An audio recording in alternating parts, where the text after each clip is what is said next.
So you opened up your phone one morning and saw that GoPro just released the brand new Hero 12 Black, and you're trying to decide for yourself if you should buy this new action camera or not. A lot of people have been talking about how the Hero 12 Black is just a Hero 11 repackaged with some blue speckles and a little bit of a firmware update. And while I can say that pretty much is true, if you're like me and haven't had a new GoPro since the Hero 7 or something older than the Hero 10, I can say that this is a great upgrade for you right off the bat without even jumping into the video. But if you need a little bit more convincing, then I'm going to be sharing a list with you of all the pros and cons from my experience so far with the Hero 12, so you can decide if you should buy this or something like the Osmo Action 4. Now, the first thing on my list of pros for the Hero 12 Black is the resolution and frame rates. It shoots up to 5.3K 60 frames per second, which as far as I know, no other action camera on the market can shoot that high. Compared to the Osmo Action 4, which caps out at 4K 120 frames per second, the GoPro also does that, but more, which allows us to also do 27 megapixel photos and pull, I believe, 24 point something megapixel photos from your video captures when you're shooting in that 5.3K resolution size. Second is 10-bit color paired with the new GP log color profile.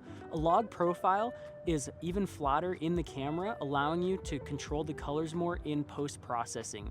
For somebody who is a videographer for a living, that's great for me because instead of just being able to use standard or HDR, I can use the new GP log as a flatter color profile, bring that into my post-processing software and have even more control over it, which paired with the 10-bit color gives you so much flexibility in post to be able to get amazing vibrant colors just like in the ad you saw from GoPro.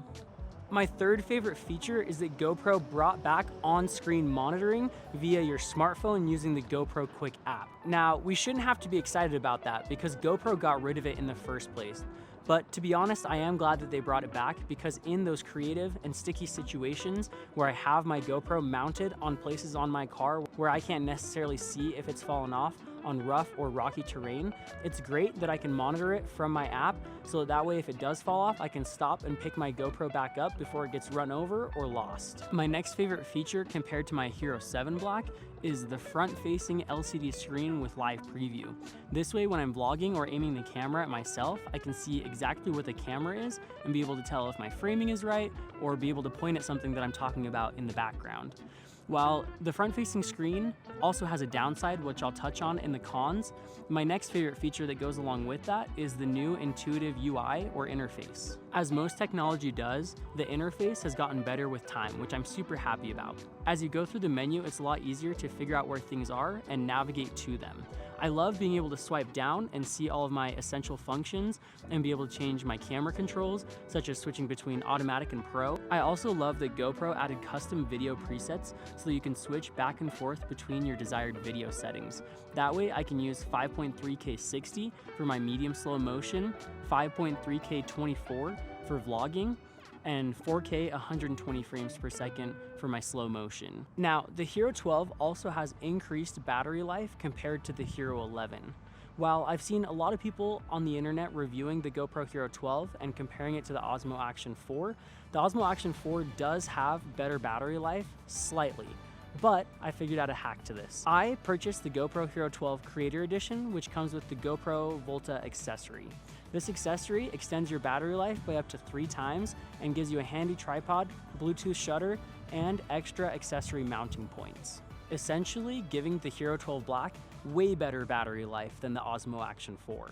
This accessory makes sense to me as a content creator because I plan to do a lot of vlogging and need that extra battery life, and it doesn't bother me to take around the extra accessory if it improves the way I create. My next favorite feature of the Hero 12 Black is the addition of timecode. They demonstrated this in their launch campaign by showing 4 different GoPros on a hypercar. They then synced them up in post so that everything that's happening on one GoPro is happening at the exact same time, so it's just a lot easier to align. I've actually been thinking about adding another Hero 12 to my collection. This way I can use the timecode feature and put one GoPro on the exterior of my car using a suction cup mount and put another one on the interior on my windshield. This way I can talk to both cameras and get 2 different angles, but sync them up in post so you don't miss a single beat and the audio isn't off at all. Next is that you can use the 8x7 sensor to its full advantage. By shooting an 8x7, you get more of a square aspect ratio, but it's great because if you're somebody who makes content full-time for social media, YouTube, all of the above, then you can use that sensor to adjust how you want your framing in post later on. You can crop to 9x16 or you can do 16x9. That way you can optimize your workflow for Instagram and YouTube. Now, these last two features are more like honorable mentions. The second to last is that GoPro added a 1/4 mount to the bottom of the new Hero 12. This way, I can attach it to a variety of other accessories like a tripod or say the selfie stick that you get with your Insta360s. And last but not least is the addition of the GoPro Max Lens Mod 2.0. With the Max Lens Mod, you can have a field of view of up to 177 degrees, which is the largest field of view on an action camera that's not 360 degree capable. I haven't purchased the Max Lens Mod quite yet. I will be doing that here soon, and if you guys would like to see a video on it, please let me know in the comments down below. You also have new improved quality and frame rates. Instead of shooting at 2.7K 60 frames per second on the Max Lens Mod, you can now do 4K 60, which is a huge improvement. Now, fast forwarding an entire week, my girlfriend and I flew out to Missouri a few days ago to visit her parents. I've never met them before, and we are hanging out with them here on their farm. So I'm super stoked, but I want to finish this video. When I was talking about all of the pros of the Hero 12, the light was going down back home in Utah. So I decided to pick up where I left off, talking about the cons here in Missouri. So we're going to talk about the first two cons, which are the lack of a touchscreen and overheating. While you can use the Hero 12 to preview what you can see while you're vlogging on it, it stinks that when you go to touch the GoPro, it doesn't do anything on that front touchscreen. You have to do everything from the back. And it sucks because having a front touchscreen is super essential to people that mount their GoPros in peculiar places. Like say, for example, if you're somebody who uses your GoPro for motocross, you're gonna be using that on your helmet, and it's just a lot easier to be able to use it from the front, not have to turn it around. And for me, I suction cup mounted my GoPro 12 to the roof of Kelsey's 4Runner, and not having access to the back of the touchscreen kind of sucked. I had to take it out and change all the settings because I couldn't do it from the front touchscreen. You can also change some settings from the app, but that's also a big pain in the butt because it just takes forever to boot up and kind of get all that going. So not having a touch LCD front screen is a huge bummer. And number two is an issue that a lot of other people have kind of mentioned in their videos, and that is overheating on the GoPros. Overheating is an issue on most cameras nowadays. The Canon R5 that I'm shooting on right now, a lot of people boycotted that camera or said they weren't going to buy it, or they turned around and sold it because it did have overheating issues. Now, most cameras nowadays have so many features built into them, and the sensors are so powerful, there's so much electronics in them, that of course they're going to overheat, and for the right people, that's not going to matter, and for some people it does. The Hero 12 Black, it's really just when you're recording over about 30 to 45 minutes, depending on the quality and frame rate that you're in. And for me personally, I don't think I'll ever have a time that I'm recording something where during a 30 or 45 minute period, I won't be able to pause it or turn it off or start a new clip so that it doesn't overheat. Just like on my Canon R5, I won't ever record to where it overheats, or there are other things you can do so that it doesn't overheat as well. So I just figured I would touch on that. It is something that can happen. If you're somebody who does like drag racing or drift or something where you have your GoPro in a place that you can't access and you are recording for 30, 45, 60 minutes and you don't have an opportunity to get to it, it may overheat. So do take that in mind when you're looking to purchase the Hero 12 Black. Now, I'm not saying that this is the only camera that this happens on. It does happen on the Osmo Action 4, and I haven't run a test because I don't have an Osmo Action 4, but there are plenty of other YouTube videos out there that you guys can go and watch to be able to see how those tests have gone for other people. And from what I've seen, the Osmo Action does overheat as well, depending on the environment, the temperature, the quality and frame rate that you're recording in. So not to say that this is the only camera that it affects others as well, And it seems like the Osmo Action does run for a little while longer before overheating, but they all kind of have this problem because they are such powerful and capable cameras. But keep that in mind depending on the activity that you're doing with your GoPro Hero 12.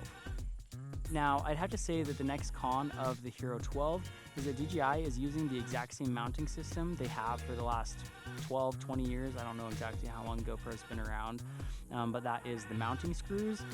DJI is using those magnetic mounts, and while I'm not 100% sure how well they work, especially in high-speed environments with motocross, cars, etc., things like that, I would love to see GoPro do something like that, whether it's the magnetic mount or figure out something new to be able to use. While it doesn't entirely bother me that GoPro is using the exact same mounting that they have for the last couple of years, I do realize that it can take longer than the magnetic mount that comes with the Osmo Action 4. So if mounting to your accessories is priority to you, then maybe consider going with that one.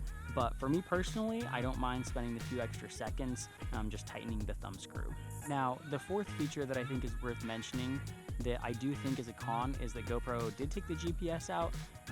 I guess not very many people were using it, and so that's what a lot of people are thinking is why they took it out, as well as it was impairing the overheating, and that's how they got a little bit better overheating, or the lack thereof, on the GoPro Hero 12. I do love the GPS, and I think it is a cool feature. I don't use it very often either, but it is nice to have it when it is there. So I would say that is a little bit of a con because it is cool for some people doing action sports and things like that to be able to tell you their speed or the route that they went or things like that. And as well, one of my favorite things about it is using the GPS so that when you move the photos and videos over to your phone, you can see exactly where that photo or video was taken on your travels anywhere around the world. So I am bummed that GoPro took that one out. Okay, so now that we've got the cons out of the way, there are a few extra features that I would like to talk about that I don't necessarily think are cons, but I think that they are things to be aware of when you're buying the GoPro. They're things that I have found to be either slow or gimmicky or just a feature that I think is completely stupid. And the first one being the Bluetooth audio support from the GoPro. I think it is a cool feature and something that they put heavily in their launch campaign, talking about how you can connect your AirPods or your other like Beats headphones to the GoPro and use those as an audio source. But with all the videos I've seen and the testing I've done, I think that it is absolutely trash. And they should not be pushing that feature. They should have left it as something that's in there for people to kind of find out about, or maybe not pushed it so much, because I don't think it's a great feature at all. I'm gonna put a test for you guys here on the screen now. This is an audio test on just the Hero 12 Black's built-in microphones. Now, this audio test is on the Hero 12 Black with the Media Mod that you can purchase separately or comes with your Hero 12 Black Creator Edition. This is a test on the Hero 12 Black with the new Rode Wireless Pro wireless microphone system. How does the audio sound? Now, this audio test is with using the Apple AirPod Pro version 2s. Hopefully you guys can see them in my ear right there. But now that you guys have heard the audio quality for yourself coming out of the AirPods, let me know what you think. Personally, I don't like it, but if you think it's a cool feature and it's something you'll use, then you guys might like this more than I do. Now that we've gotten that out of the way and you guys have seen the audio quality from the Bluetooth audio support coming from, for example, my AirPods, you guys can tell that that audio quality is just really not that good. If you're going to be recording from outside of a car and want to still be able to use audio, a pair of AirPods Pros are about $350, and I get that everybody has those, but I would highly suggest picking up a wireless microphone and recording with those instead. They're going to get you way better audio quality and be worth the extra money that you spend. The second thing that I really don't enjoy about GoPros is that when you're playing back slow motion videos, you have to press a button to turn it on to play it back in the full 120 frames per second. I think that when you're playing back your slow motion videos on the GoPro, that should just automatically be selected for you. That way you don't have to tell which shots are in 24p, which is true to life, or 120 frames per second slow motion. I think it should be the opposite. It should already be selected, and if you want to see what it looks like in 24p or normal motion, that you can turn it off. So that is one thing that I would love to see GoPro change in just a future firmware update. Last but not least is the fact that on the GoPro Cloud, the video playback is super slow. I did pay for the GoPro subscription, which is $25 the first year and $50 after that, but you get unlimited cloud storage through GoPro. And when you pull up the GoPro Quick app, you can click the cloud portion and be able to see all of the footage you've recorded. As long as you're still subscribed, it'll upload for you, and it'll do that every night, which I actually think is a great feature as well.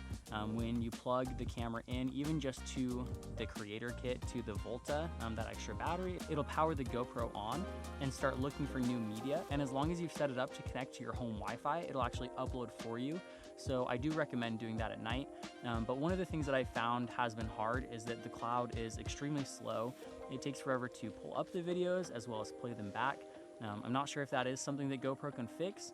And it's not just when I'm on like cellular data, it's when I'm using Wi-Fi even at home and using super fast Wi-Fi. So it is something that I found as a downside. And if GoPro could change that, if somebody from GoPro sees this video, I would love if you guys could do something about that and make it just a little bit faster on your end to be able to show the videos.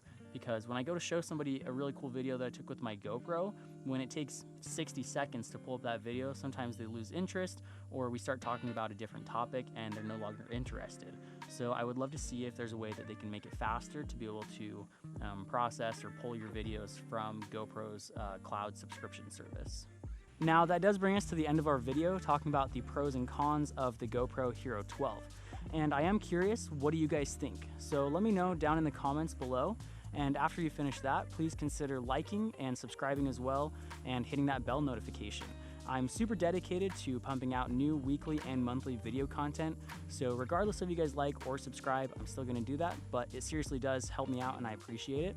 So with that being said, I'll catch you guys in the next one. Peace out.